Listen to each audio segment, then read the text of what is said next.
दुश्मन की फौज तेजी से करीब आ रही थी, जबकि सलाहुद्दीन अय्यूबी के पास एक ऐसा मंसूबा था जो पूरी जंग का नक्शा बदल सकता था। क्या उनकी हिकमत अमली कामयाब होगी? जानने के लिए देखिए पार्ट 16। गुज़श्ता पार्ट में हमने देखा कि सलाहुद्दीन अय्यूबी अपनी फौज को मुनज़्ज़म कर रहे थे और मुसलमानों के इत्तिहाद के लिए मुसलसल कोशिशें कर रहे थे।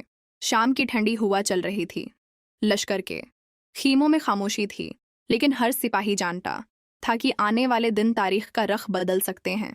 सलाहुद्दीन अय्यूबी अपने कमांडरों के साथ एक अहम मशूरे में मसरूफ़ थे। उन्होंने नक्शे पर नज़र डालते हुए कहा, फतह सिर्फ तलवार की ताकत से नहीं मिलती, बल्कि सब्र, हिकमत और इत्तेहाद से हासिल होती है। तमाम कमांडरों ने उनकी बात से इत्तेफाक किया। अगले दिन फौज की तरबियत मजीद सख्त कर दी गई।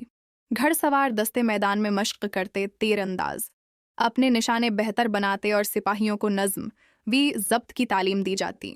इसी दौरान दुश्मन की नक्ल व हरकत की खबरें भी मौसूल हो रही थीं। जासूसों ने इत्तिला दी कि मुखालिफ फौज अपनी ताकत जमा कर रही है।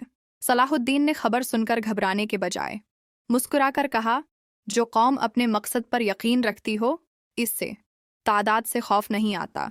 इनके अल्फाज ने सिपाहियों के हौसले बुलंद कर दिए। रात के वक्त उन्होंने लश्कर का दौरा किया। हर खैमे में जाकर सिपाहियों की खैरियत दरियाफत की। फौजियों ने अपने कायद की सादगी और शफकत को देखकर मजीद वफादारी का अहद किया। अब सब जानते थे कि फैसला कन वक्त करीब आ रहा है। जारी है। सब्सक्राइब करना न भूलें ताकि पार्ट 17 सबीर से पहले देख सकें।